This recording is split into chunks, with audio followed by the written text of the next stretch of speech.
नमस्कार, मैं doctor Amisha Bharat homeopathy से।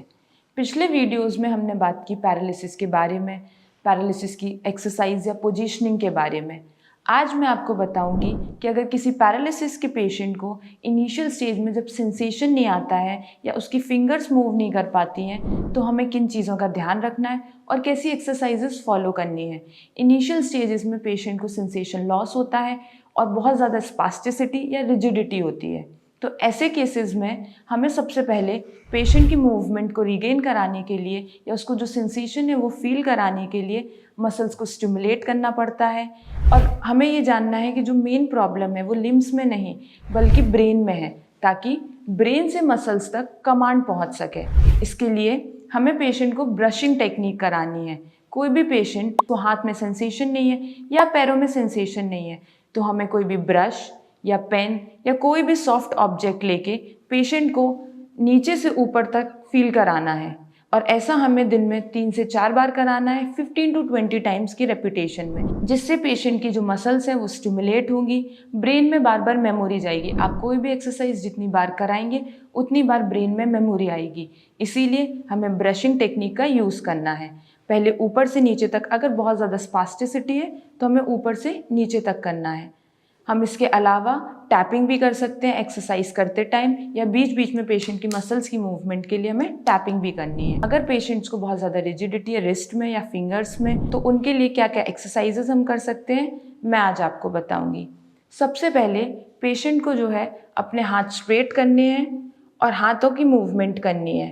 पहले राइट डायरेक्शन में, फिर लेफ्ट डायरेक्शन में। ऐसा 15 to 20 टाइम्स रेपिटेशन में करना है और बहुत स्लोली करना है, हैंड्स को स्ट्रेट रख के, ताकि पेशेंट को कोई भी जोर ना हो या फिर कोई मसल टियर ना हो। अगर पेशेंट ये खुद से नहीं कर पा रहा है तो कोई भी पेशेंट का केयर टेकर या फिजियोथेरेपिस्ट या फैमिली मेम्बर ये करा सकते हैं पेशेंट्स को। अक्सर पेशेंट्स इनिशियल स्टेज पे एक्सरसाइजेस खुद से नहीं कर सकते, तो इसलिए हम उन्हें पैसिव मूवमेंट्स कराते हैं।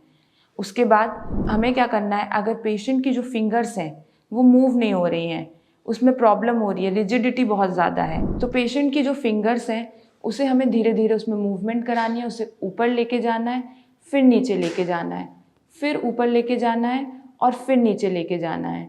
पेशेंट इनिशियल स्टेज में ये खुद से नहीं कर पाते हैं, तो इसीलिए कोई भी फैमिली मेम्बर या फिर पेशेंट अपने दूसरे हैंड का यूज़ करके ये मूवमेंट्स कर सकते हैं 15 to 20 टाइम्स की रिपीटेशन में। अगर पेशेंट को बहुत ज़्यादा स्पास्टिसिटी है, जो फिस्ट है वो ओपन नहीं हो रहा है, तो धीरे धीरे जो भी पेशेंट के आसपास है केयर टेकर, उनको धीरे धीरे ओपन करानी है पेशेंट की फिस्ट को, और फिर उसको क्लोज करना है, फिर धीरे धीरे ओपन कराना है।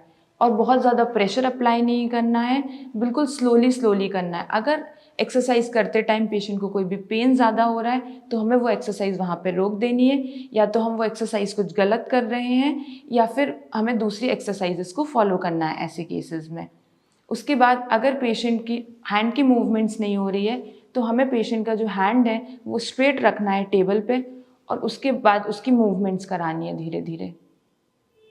पेशेंट जितनी मूवमेंट कर पा रहा है उतनी ही करानी है, और अगर नहीं कर पा रहा है तो पैसिव मूवमेंट करानी है दूसरे हैंड की हेल्प से। और इन मूवमेंट्स में हम आइसिंग भी कर सकते हैं कि पेशेंट जब अपना हाथ ऊपर लेके जा रहा है तो हमें फास्ट आइसिंग या टैपिंग कर सकते हैं जब हाथ ऊपर जा रहा है उस टाइम पे। तो मैंने आपको आज बताई फिंगर्स की मूवमेंट के लिए बेसिक एक्सरसाइजेस और ब्रशिंग टेक्निक, जिसका हमें सबसे ज़्यादा यूज़ करना है।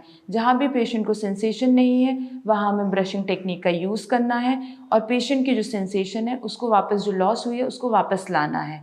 अगर आपको ये वीडियो इन्फॉर्मेटिव लगा हो तो हमारे चैनल को लाइक करें, सब्सक्राइब करें। अगर आपको या आपके जानने में किसी को भी पैरालिसिस से रिलेटेड कोई भी सिम्टम्स हैं या पैरालिसिस की समस्या है तो आप हमारी टीम को कॉन्टैक्ट कर सकते हैं।